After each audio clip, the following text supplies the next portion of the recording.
You are listening to the Pilgrim on the 405 with Will Christ. Join him as he and his guests discover how businesses thrive in California.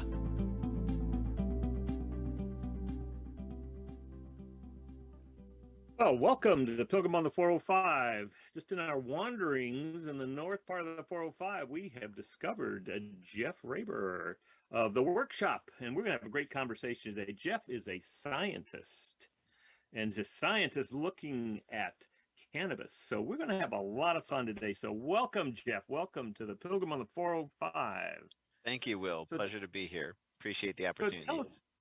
Tell us a little bit about how you got into this workshop stuff and cannabis stuff. Were you a child of the 60s? Is that what this is about? No, not quite. I was born in the mid 70s. So yeah, a little younger than that.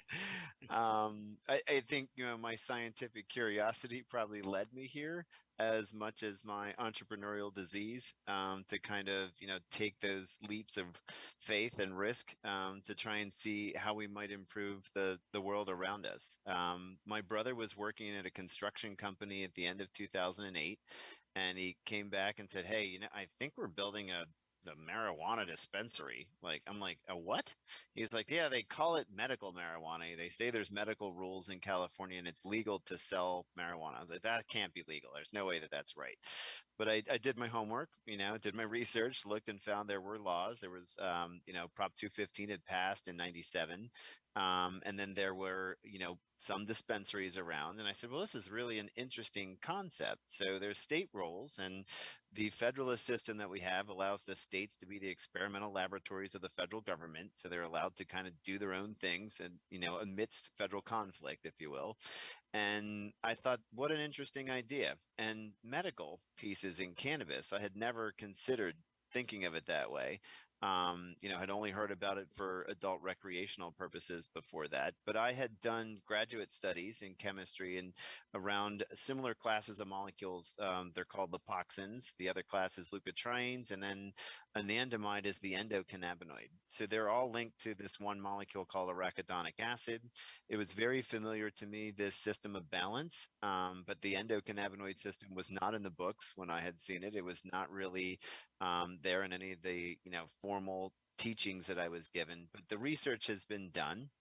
And I said, wow, this is amazing. This is a key system that regulates a lot of the fundamental functions of the body.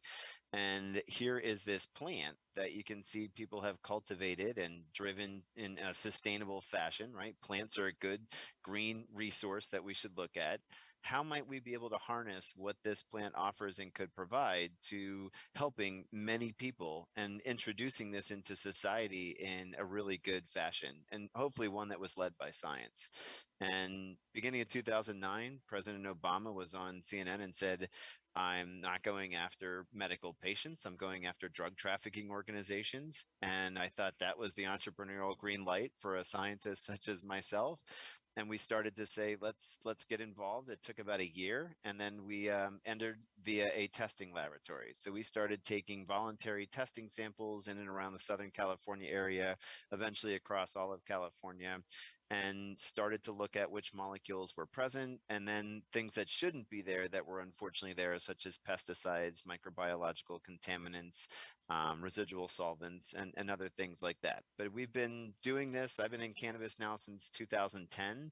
I spent 2 weeks at that dispensary my brother built in 2009 as a volunteer to just see what it was like. And it was overwhelming, the number of people that said how much benefit they got and how invigorating it was to say this really can help a lot of folks in a lot of ways, but we owe it to ourselves to really understand it so we can handle it the right way and manage it as best as possible. And that's kind of what brought me here. It's very interesting. I have been participating by listening in a thing called the Global Fungi Summit, and what you're talking about is parallel to what they're talking about. They're talking about use of psilocybin, LSD, things that were blown apart in the 60s and late 60s and 70s because there was such terrible fear about them. Wasn't a lot different from from reefer madness kind of fear around cannabis. But since 2010, 2012, somewhere in there, there have been opportunities to begin to do the kind of things you're talking about with medical marijuana, and then also doing the similar kind of things with Johns Hopkins, UCLA, other places in the world, taking a look at what psilocybin can do for depression, for tobacco addiction, alcohol addiction, uh, and to help people grow. And so it's interesting that this parallel that's going on there, it hadn't occurred to me, but now that you mention it, it does seem that there's something there that's more than just let's do it for fun. Oh, absolutely. And I think they kind of both teach us there's more than just like the sum of the parts are greater than the individual pieces themselves. And in cannabis, we call this the entourage effect. When I take not just cannabinoids, but terpenes and all the cannabinoids and terpenes together, I get something very different than if I isolated and use just THC. So it makes you think like, hey, there's all these other points of connections or ways that this thing balances out what you're looking for. And natural products are really good at doing that, right? They're not offering just one molecule, but many. And there's huge and tremendous amounts of parallels, I think, in both those worlds, like you're mentioning. And I hope we can take our cannabis regulatory legal experiences and start to apply it to, psychoactive psychedelics and entheogens in general to say, here's what we see that nature has given us. Here's how people can benefit from them. We owe it to ourselves to get every possible tool available to us. Simply because someone says, I'm afraid of what it might do or I don't understand it, doesn't mean you shouldn't research it. Like when we scheduled things, I believe we should have put more money into researching them rather than shelving them and saying, let's not touch that. Yeah. It's counter to human nature, right? You're not going to take it off the planet. It's not going to go away. You can't eradicate it. You can't arrest your way out of it. How do we understand it, seek to understand it better, and then seek to utilize it in the best possible fashions through good education and good, clean Well, supply chains? it seems to me that there is a connection. There's a connection between control and the way that we see these uh, plant medicines is the way that Native Americans talk about it, and indigenous people in general. They never gave up. They never gave up their connection to plant medicine. Uh, I mean, growing up in South Texas, I was very aware. I mean, 80% of the people were Mexican American, and that border down there, that border was not a border. It was simply a river of water. People were married back and forth. The ranchers moved their cattle back and forth. Farmers, it was, and so we were very much a part of that culture where 80% of the South Texas was Mexican American, and we knew. I mean, it wasn't, marijuana was never the drug. It was simply what people did. Not Yeah. the white guys, but it Okay. was part of the indigenous culture, and not everybody used it, but it was not something that was to be feared. And what I'm discovering is that same thing is true for most of the other plant medicines that are there. Uh, psilocybin, the mushrooms, Yep. uh, it's all part, but there's something about there's something about eliminating those cultures and anything around it in favor of some rational. I mean, when Hoffman discovered LSD and then he synthesized psilocybin, it didn't come from the plants. It came from a test tube. Yep. It's so interesting to me how when things are not ordered or not 100% in control, we want to deal with that by getting it in control, by eliminating it. Yeah, I think that's where the rub is, right? Like, how do I have legal or regulatory frameworks with something that scares the daylights out of me or that someone says doesn't deserve any of those types of frameworks? How do we find a balance that is acceptable to society, right? I think that's kind of what it's trying to tell us or teach us in a way. How do I say, hey, look, I can introduce this and offer it to you folks, and what you're getting is what you're getting, and there's nothing else in there that's harmful or that the plant didn't produce. But if you choose not to take it, then choose not to take it, right? I'm not proliferating it. I'm not trying to shove it into every, underage individual. I'm not trying to just commercialize it for my own dollar. I think, there are ways that you can embrace this and say it's useful as a physiological tool, and everybody should have a fundamental human right to every physiological tool that we could possibly enable them to have, whether that was, synthetically created. I mean, we all benefit from the pharmaceutical industry's tremendous amount of understandings and learnings and new molecules such as antibiotics and other things, right? We all wouldn't have the longevity we have without that. But that doesn't mean it has to come solely at the expense of eradicating all the plants and natural product medicines that we could have either. There's a continuum, and there's maybe something that should be there for every type of person, because we are very eclectic and unique individuals, and what might be right for me is, very different for some others, but everybody is entitled to that choice. So how do I enable that choice in an informed, safe fashion? And I think, we're starting to figure out a little of that, but we had done a terrible job of that, beforehand. I'm glad that I, was born when I was born, so I can at least be here now. But it Right. would have been a lot worse many years ago, and I hope that we're going in a good place in the future. And I think we are learning really good lessons, at least through cannabis, in terms of seeing what each states are doing, seeing how we can kind of manage some of the commercial political interests as well as public health and safety interests, and still enable people to get what might be really benefiting them. Yeah. So talk a little bit about what you discovered, the benefits of cannabis use, all the way from medical to anxiety relief, Yep. emotional support. The list is long. And it's interesting, I think we unfortunately label some things like, is it medicine or is it, adult recreational? That seems to be a little bit more of a tax or regulation label than it is perhaps a physiological one. We see a lot of folks say, oh, I don't use it as medicine, but it helps me sleep at night. Well, that's probably better than Ambien, and you don't have a prescription for that, right? Or I it don't calms me use down. it as medicine. Yeah, like I But don't want to be called a patient. I don't want the label of saying I'm sick, but I'm using this because of those types of reasons, right? So there's, unfortunately, those definitions are really difficult to apply, in the grand sense. It's very difficult to say it's applicable towards every possible scenario, but it is, I think of it like a physiological tool. Someone's going to use it in some way that's going to benefit them. You're trying to go from dis-ease to a state of ease, and feel better about yourself, your environment, and your surroundings. And it is beneficial for sleep, appetite, mood regulation, anxiety, stress. We find applicability towards chemotherapy, cancer types of things, autism spectrum disorders. There is a very large litany of potential uses for the molecules that we find inside of cannabis. And that doesn't mean like every cannabis product you find on the shelf is good for each of those.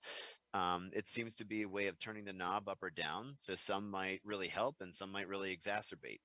Like you could take the easy examples like the sleep medication one. So if I help this to go, I use this as a beneficial aid to go to sleep easier, I might have another product that actually makes that worse and keeps me awake. So it's really important to understand, what is there in a compositional sense, which molecules are present in this product, and then which one is driving me in which direction so that I can make the right choices for each individual's needs. so now, is your work associated with medical research?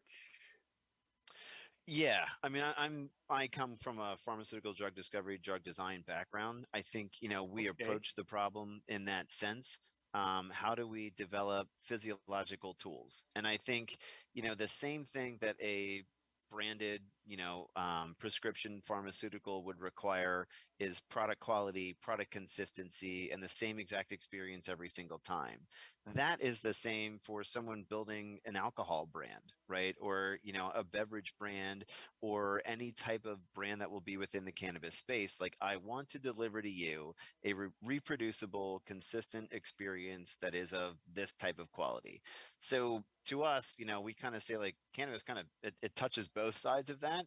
And if I just approach that from the highest possible bar, which, I think we all believe is a pharmaceutical style bar, how do I apply that in a commodity sense and also in a way that, works, whether it is an adult use product, but also can reach the same levels as a pharmaceutical product? You'll approach them from a quality sense the same, at least in our opinion. All right. So is the work that you do, is it more pharmaceutical or plant origin It's much more based? plant-based. We start with the plant. We're inspired by what the plant has to offer. We're analyzing the plant. We're formulating from products derived from the plants. Most all of our ingredients are natural products. They come from naturally derived sources, and we're using what the cannabis plant produces as kind of our chemical roadmap to say these are the molecules that we want present in formulated products. The problem and challenge is, not everyone's going to eat a handful of cannabis flower, right? So it's not Right. going to taste Right. very good. It's not going to go down very well. It's going to be a difficult road on down the digestive path. How do I pull out what I want? And then put it into some sort of palatable form. And the challenge is when I pull off of the plant, I'm changing the plant's chemistry. So the molecules that were present that we found beneficial to some folks in that form, when they're just kind of heated and lifted off, they change in chemistry, they change to different molecules. They're not what you see once you've extracted it, nor once you perhaps formulated it into some sort of edible tincture or other product. So Right. our perspective as a chemist is, what did the plant produce, and how do I replicate exactly that in a true to plant fashion in any derivative product? So every extract or every derivative made from an extract should be able to represent the plant's chemical composition to the best of our scientific and commercial abilities today. So, all right. So if I understand, let me see if I understand. What you're saying is we have the plant, and we're going to take that plant and create a product from that plant. There's another way of dealing with that is we're going to take that plant, we're going to analyze what molecules are there, and then we're going to recreate those molecules in a test tube. And there's some in And between. Yep. You can have all of okay, those. Correct. I mean, some people say, great, that's the plant. That's the same plant I had batch after batch. It's consistent. And that form works for me. I will just take it and combust it or put it in a vaporizer or maybe put it on my salad. Some might eat a little bit of it. It can be very beneficial that way too. Others will be mhm, like, I never want to consume the plant form, but I want the benefits of cannabis. How can I go about, consuming in other fashions? And whether that's vape inhalation or, tablet, oral product consumption, tinctures, even topicals, right? Like, how might I benefit from this plant and what it has to offer in some form that is not on the plant form? mhm. Okay. All right. So what are you finding in your world? I mean, it you're a scientist from a pharmaceutical background. Uh, there are plenty of scientists today talking about the COVID vaccine, and Yeah. there's a lot of confusion about that.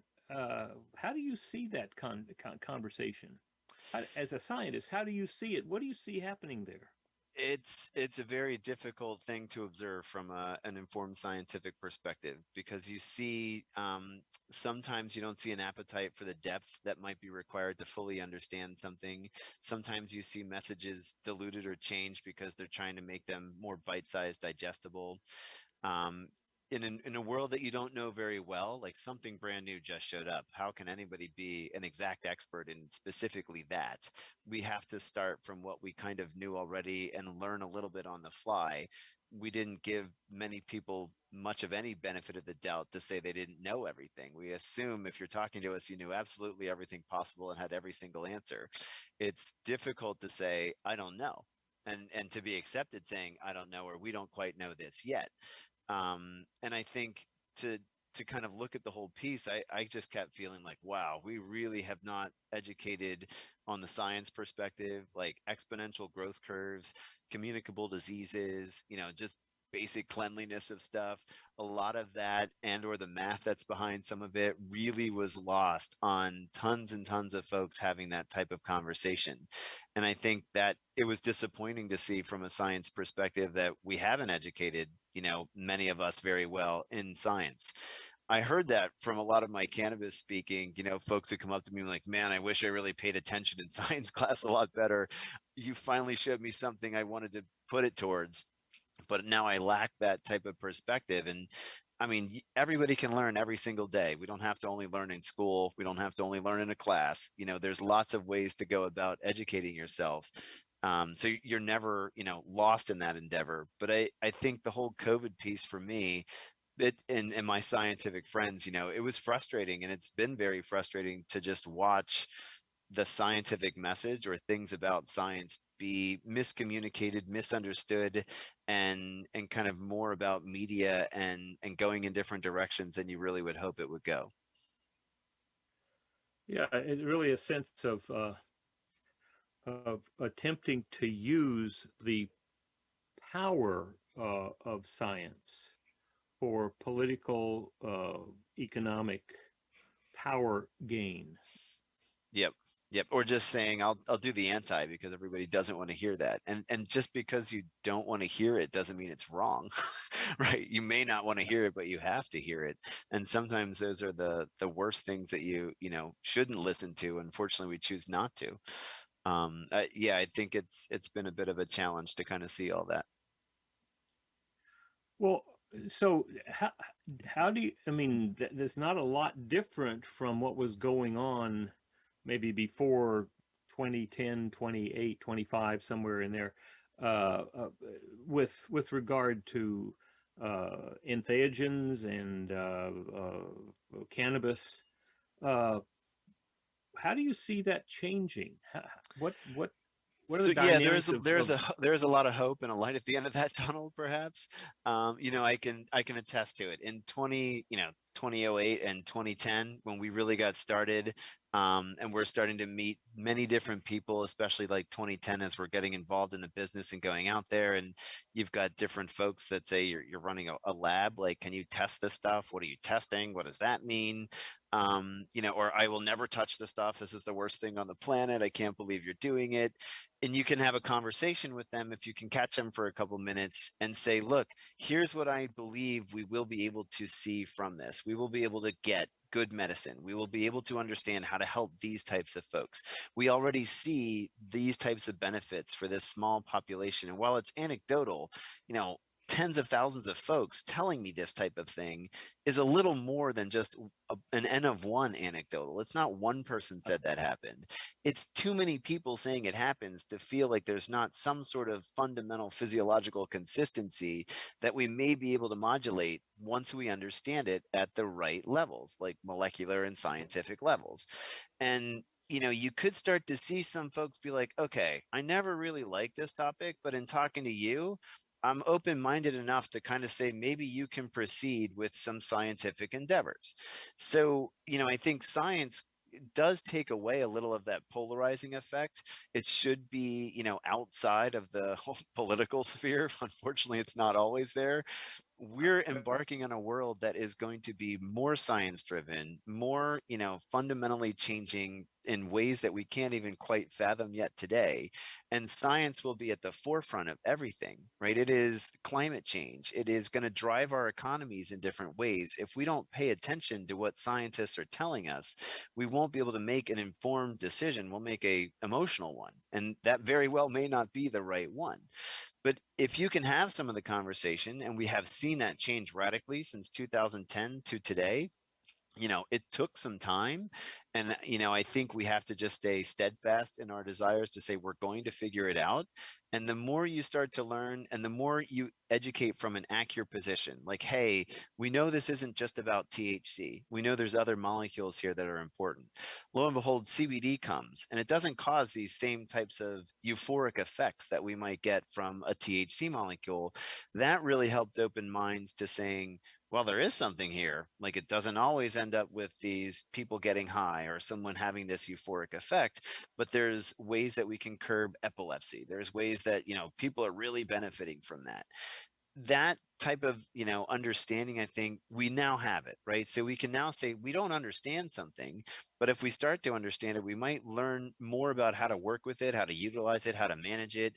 And through that understanding, it does take a little time, but we can get to where we all want to go. We just have to recognize that might not be where we're at today, but keep our minds open. I think great scientists always have open minds, right? They're always ready for the seeds floating around them to take root in a prepared mind and grow from there. And if everybody says, I know everything today and this is all that I wanted, we're that mind's too closed. It's very hard to crack it open. And sometimes you're like, you know what? Maybe you're at 1% I'm not going to get through to today. You'll come along later. Let's go work on the other 99% or those, 40% that are very open minded that want to understand. From the understanding, we can see change develop. And I think we can seriously see a lot of change in cannabis from the last 10 years. I mean, when we got in, no one, like I say, next to no one was very emphatic about touching it or interested in it, or was even very open-minded about what benefits it may cause. And today, obviously, the conversation is very different. We see, polling trends saying everyone's pretty, very, very accepting of medical use, maybe even more accepting of adult types of use. That has changed radically over the last few years because we ran those social experiments. We have folks trying to educate. And I think it just takes time and information to kind of get a little more of where you want to go. And today it's accelerated because we have tools like this one or other means of educating people in greater ways. So I'm hopeful that it happens, that rate of change will happen to go faster. But it is not fast enough for some folks, for sure. Here's an interesting dilemma, a paradox that I see. Back in the 60s, the when when Nixon and the Congress made all these drugs Schedule 1, no no possible use, Right. and high degree of potential for addiction, which is ridiculous. Uh, what it appeared to be was the knowledgeable people, powerful, i.e., knowledgeable people against the naive. The hippies running around doing all these crazy things. That wasn't true on either side, but that was what was pictured. Right. Yep. Today, what I hear is we now have the knowledgeable people, and there are others who are opposing them.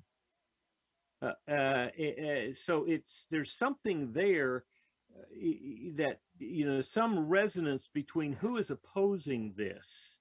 At one point, it was, well, we know that these are scientific. Our Schedule 1 is scientific.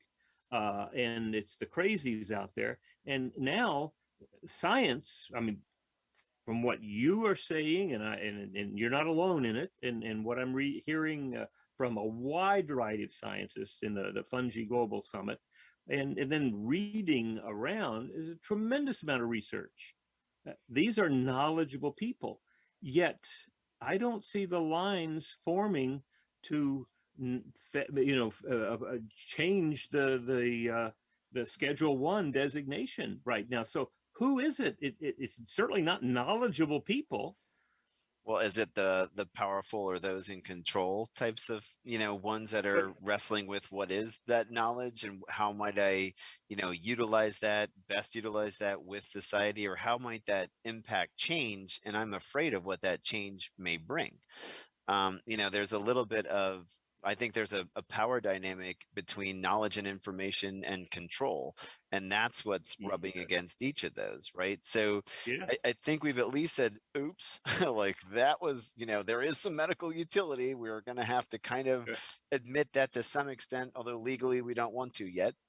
But there's, when we say something new has come about and it's either been developed or we found it somewhere, we should say, let's study it very, very, very well. And if it has a high potential for, abuse or addiction potential, hey, educate. This could be a problem and we don't know much about it, but here's how we can harness things like it or even itself in certain ways. We didn't do that before. I think that was like the grave mistake of like, this looks bad, let's just try and eradicate it. And when it should have been like, this looks bad, we better really learn a lot about it and see how fast we can learn about it so that we don't let it get out of control.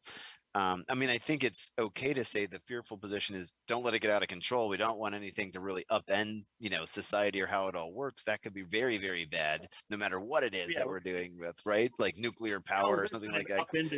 We don't live in an upended society today, Yeah, do we? I mean, it's we all have upside no down anyway, right? It's all just very well controlled. Yeah, exactly. It's a fabulous illusion. The internet helps us communicate about those things. It helps us understand things faster, and it does kind of disseminate. I can't have this single point telling me only one thing, right? I'll have many other points that start to say that's not necessarily the case, or you're speaking of a single isolated piece when I have 99 pieces of data that say otherwise. So you can't cherry pick this one thing and tell us that's all the end all be all, right? It's almost always a continuum. It's never really clearly, A or B or black and white or very simple. There's always something in that gray space. And sometimes it might be best if that gray space was huge and, the very extreme ends were the fine black and white. And I don't think that we have great means of legally defining that, of putting that out into societal constructs very well, but that's probably part of the next information, change that we're seeing. How can we then reconstruct systems, given the technologies and tools and the scientific foundations that we've got, into a much, much better fashion so that it benefits more folks rather than less? I think the goal is, how do we benefit more folks, right? I mean, from entheogens to something like cannabis to, automated cars and everything else that you're going to think of. How does this benefit more folks or the mass majority rather than just one or a few? And let's not avoid one of our major addictions, which is sugar. Yeah. Right. Tis the season for that, right? The effect, yes, that's right. And the effect that has on our well-being. If you had to choose between which are we going to outlaw in terms of what's the social benefit to it for well-being, hands down, sugar would be minimized. But it's amazing how we get our our values get not just values, but our commitments get so confused. I mean, is it obvious to you the effect that sugar has on us as a society, as a health, well-being, economy, all of that? Yeah, I mean, nutrition in general is something that I really had my eyes open to through my cannabis efforts. It was a big part of what made me a lot more healthy. By choosing to eat much more healthy, I got much more well, much faster. And it is, food is medicine, right? It is the first thing. You're consuming it all the time. So what are you consuming? Who told you what was good for you and why? And, how do you feel when you try all these things, right? I think like we're going to look back at this point in time and say like nutrition was what we really miseducated on. We still don't do a very good job on it. And that is going to be a long, slow change to kind of reworking our nutritional systems in ways that would be much more beneficial to us than kind of unfortunately where we see ourselves today. Can you imagine a commercial that says today, the Today Show is brought to you by carrots and kale? And we want to talk about how we can encourage you to purchase carrots and kale. Eat your leafy greens, folks. Like, yeah, that'd be a different one for sure. Oh my goodness, it's amazing this path that we're in today. Not only, I mean, you can break them apart and look at them separately. The cannabis move. My son in Western Massachusetts was considering doing a grow in a big concrete garage that he had. And as I was watching and following along with him and talking with him, I mean, that's a huge world in itself. Just what that means to get involved agriculturally with growing cannabis. I mean, cannabis itself is one huge chunk. The entheogens, a whole different thing with fungi and all of that coming together. All the social pieces that are popping up right now. It, but it seems to me that this is really almost what was predicted at the turn of the century. Yeah. You know, that whole thing about new age, different things. We thought that was going to, I mean, anybody who anticipated it was, it's going to be just smooth, just waking up to this different world. Well, we are waking up to a different world, but it is as violent as childbirth. But it's something that's coming. Yep. Something new that's coming. There's a collective mind change coming, right? Yes, we're already on the path. There's a lot of resistance to it.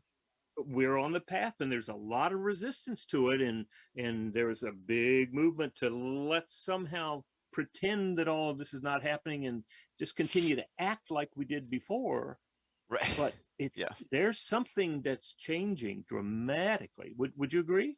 Yeah, I think COVID kind of helps put the spotlight on it, right? Or the big, magnifying glass on it. Like, there's a lot of change right in front of you. You're like, and if you don't believe it, like, here it is right in your face. And that's one. But there are many, many more. Like you were saying, I think we are really in the midst of a big transformation, a lot of change that is coming. And I think we owe it upon all of ourselves to try and push that change in the most positive direction that we can, right? Like, try to not hold back, but embrace it and say, if I'm going to go, what would be the best direction to send it, so that we can all benefit the most from it, rather than say, I want it to be like it was before, because holding on to how it was before is just never going to work. It's not going to be that way.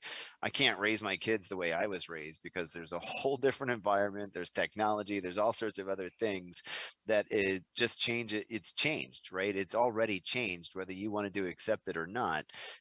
So accept it, embrace it, and try and utilize it and go with that flow rather than fight against it. I think that makes much more sense and gets you to go further, faster. Yeah, the train is leaving the station, and the question is, do you want to be on it or not? Yeah.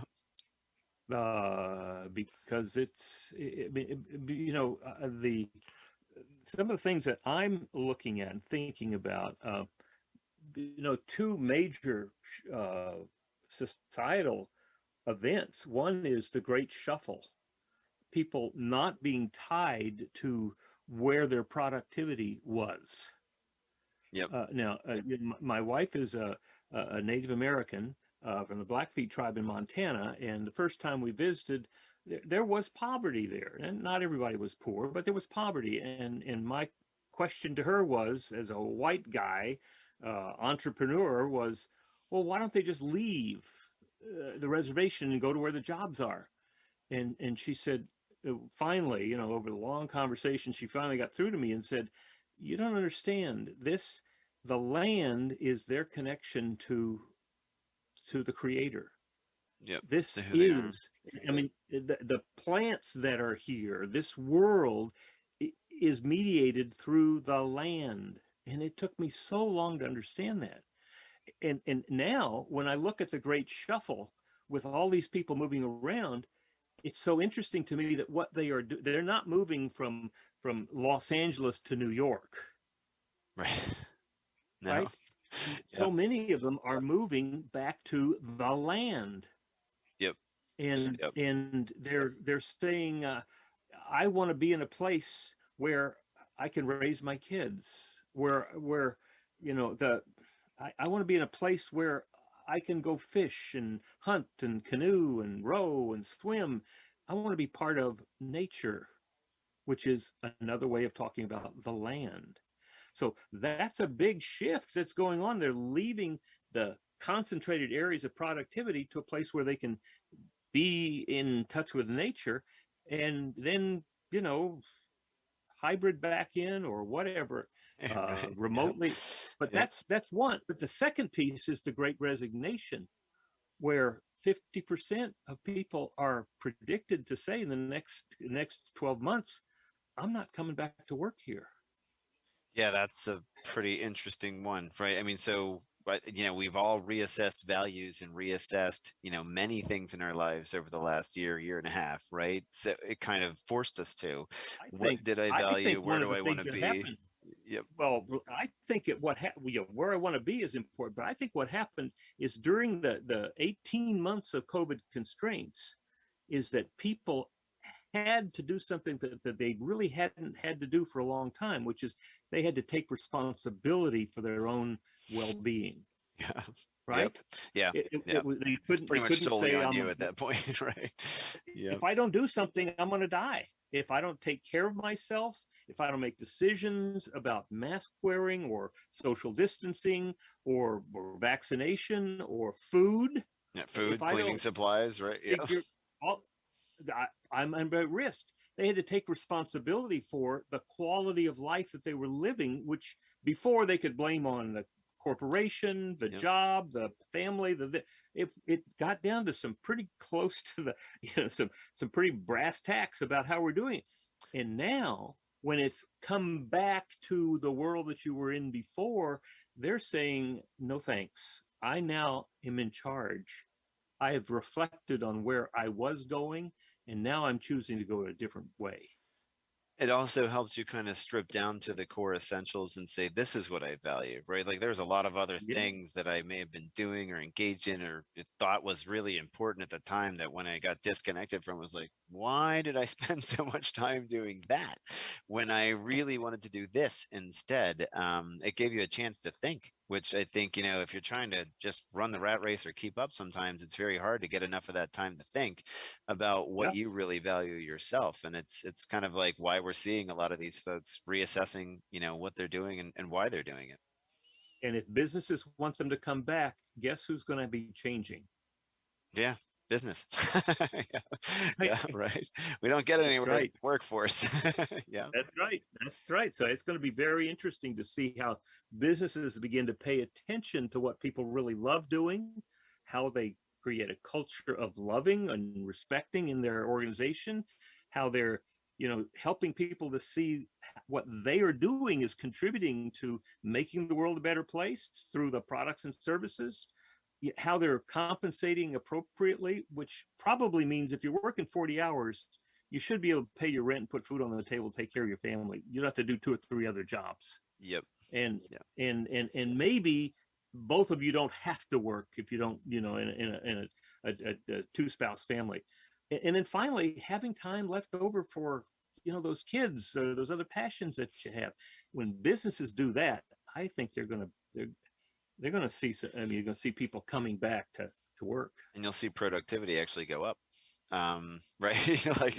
like everyone will work harder because they actually like to work or go, or contribute in that way. So, I mean, I think, we want to put all these labels on it. This might be the great period of adaptability. If businesses can adapt to the new mindsets, and we've all individually been forced to adapt to the changing world around us, those who adapt fastest, first, foremost, and best are going to be the ones to thrive. We'll see the businesses actually that do that and do it well, thrive really well. And we all might look back and say that was the great period of adaptability, and we saw this, fantastic. And that was Darwin's effect. That was Darwin's big major contribution. It wasn't really my reading of Darwin, especially in his second book, was not just the survival of the fittest. It was the survival of the adaptable. Yeah. It was the ones who could literally adapt to the changes. And we got global climate change is coming. Well, we can pretend that we can get all this carbon back to where it was, but it looks to me like we're going to be doing a lot of adaptation to learn how to live with it. Yeah, agreed. Jeff, this has been a great conversation. I really appreciated it. I hope you enjoyed it. I really did. Thank you very much for the opportunity, Will. It's been a great pleasure. A lot of fun. If people wanted to talk with you more, how would they get in touch with you? Sure. Through our website, Instagram handles, at The Workshop or at Dr. Jeff Raber. You can find us at either or any of those and reach out for me. I'm also on LinkedIn. Feel free. I'm usually pretty responsive. You found me on LinkedIn, so we can certainly go along on those paths. I'm pretty well connected. I'm pretty public out there. A Google search should be entertaining on my name, and you can certainly find me pretty easily. Excellent. And that's work with WERC, right? Correct. Yeah. We think about it differently and actually have fun doing it. So, yeah. Excellent.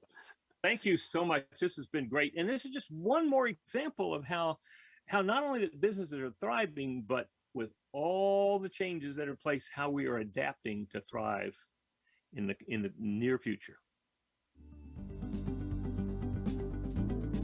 You've been listening to The Pilgrim on the 405 with Will Christ. To hear more of the programs in this podcast, go to www.willchrist.com.